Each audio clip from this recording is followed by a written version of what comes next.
forgetful, but you always remind me. You're the only one who brings me peace. You're the only one who brings me peace. So I come, Lord, I come, I come, Lord, I come to tell you I love you, to tell you I need you, to tell you there's no better place for me than in your arms, to tell you I'm sorry for running in circles, for placing my focus on the waves, not on your face. You're the only one who brings me peace. You're the only one who brings me peace. I'm so forgetful, but you always remind me. You're the only one who brings me peace. You're the only one who brings me peace.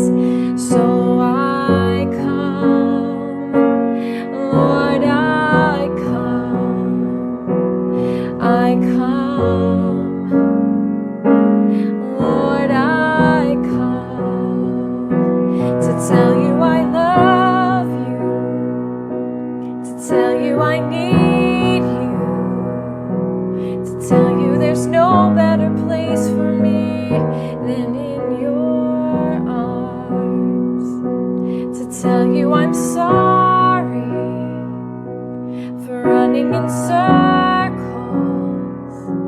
for placing my focus on the waves, not on your face. You're the only one who brings me peace. You're the only one who brings me peace in the storm.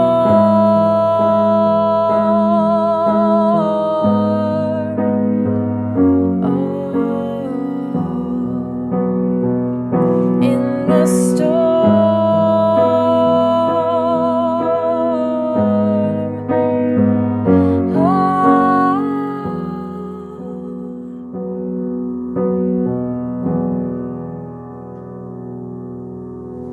I'm so forgetful, but you always remind me. You're the only one who brings me peace. You're the only one who brings me peace.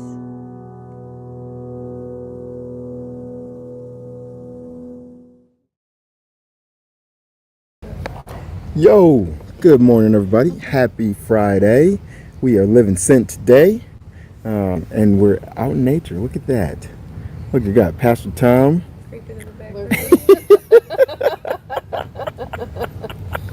You know, I think I might have done that to him. That's why.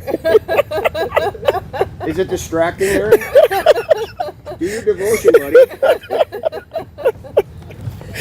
buddy. Hilarious. All right, so I want to say hi to some folks, and then we're going to talk about living Sent. All right, so we got Chuck B. Good morning, sir. Ken Gooch. Good morning. Bert Reggiani. Good morning. And we got Trish out there on X. Good morning. Alice. Good morning. All right, perfect. We have bunch.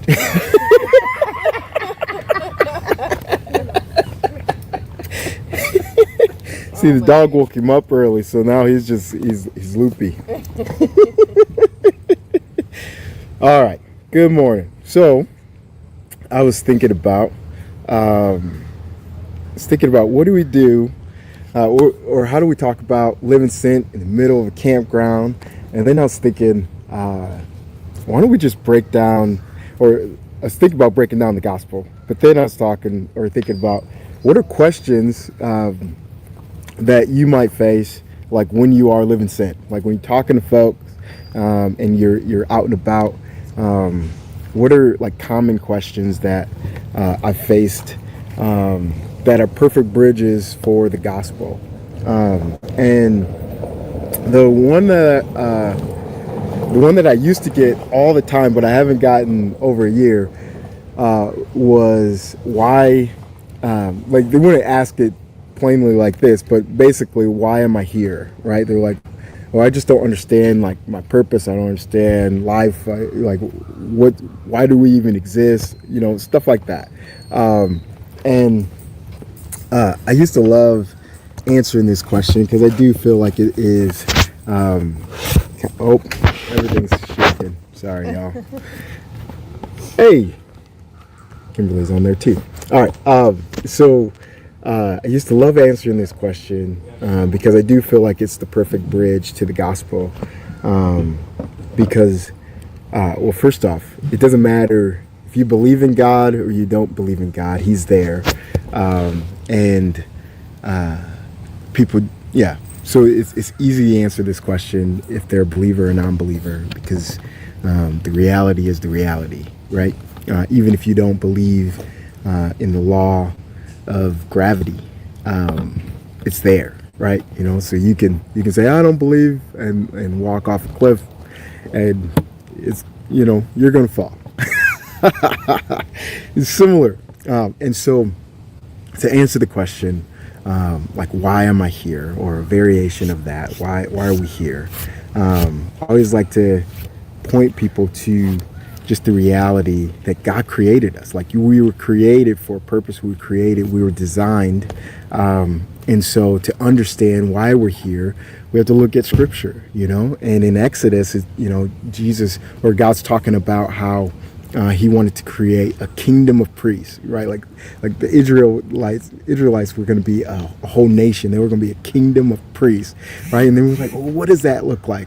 So we go even further back, right? Go to the garden.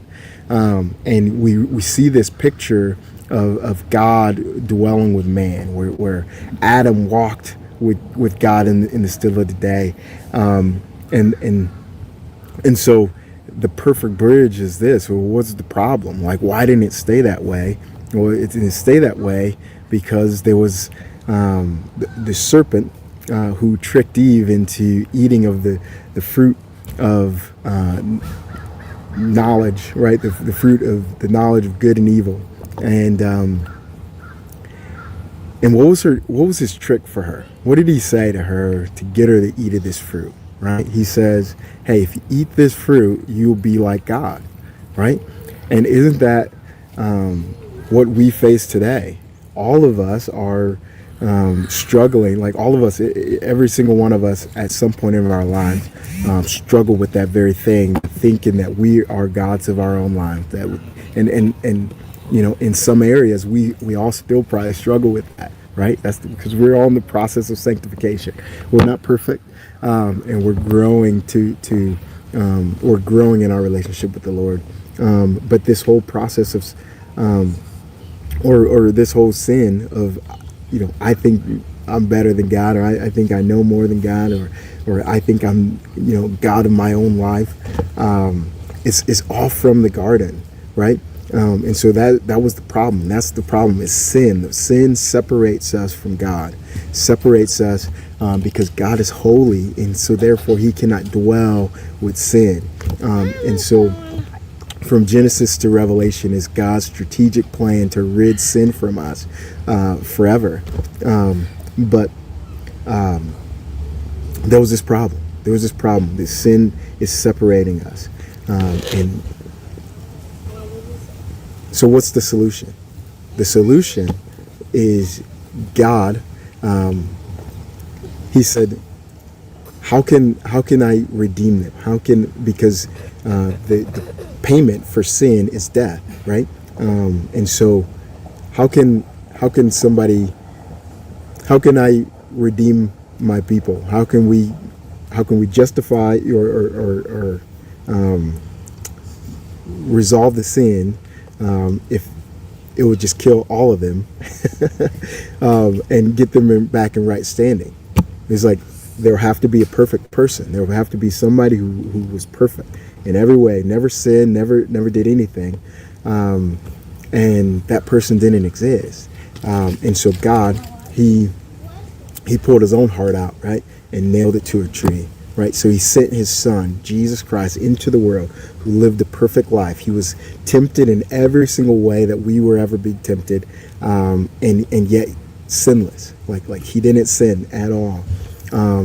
And also he proved that he was from God by notable signs and wonders. Like there's been nobody in history who could touch a leper and then immediately they were healed. You know, who could cast out demons, who do all these things. Even the religious folks at the time didn't deny the power and the work that he did. They crucified him because he was a threat to the religious establishment. He was taking away their authority, if you will. And so they crucified him. And then 3 days later, he rose again as proof of the payment was paid, right? And then it talks about that the veil was torn from top to bottom. The veil was torn. So now what was lost in the garden is now restored, that we can have audience with the King forever and ever. Any single moment of every single day, we can enter into the holies of holies and be with God and dwell with God. And therefore, he can become the God of our lives again, where we kind of take the back seat and say, God, have your way, right? You designed me, you made me, you formed me. You looked at today. You looked at, what is today's date? Watch doesn't want to work. But you looked at August 8th, 2025, and you said, hey, I'm going to need a Chuck B for this task, right?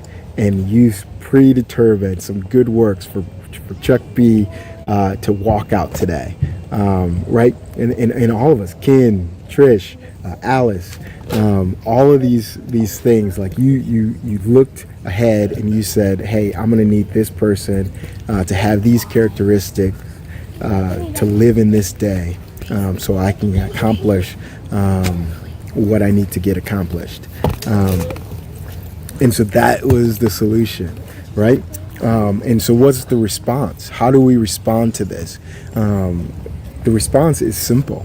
It's a turning, it's an acknowledgement of I believe you are who you say you are, but then it's also a turning away. I'm turning away from being God of my own life. I'm turning away from my sin, and I'm turning towards you, right? It's not just like a turning away from, but more so a turning towards you. I trust you more than me. I trust your will for my life more than I trust my will for my life. I trust that your way is better than these cheap counterfeits that the enemy tries to tempt me with, right? With sin and other things.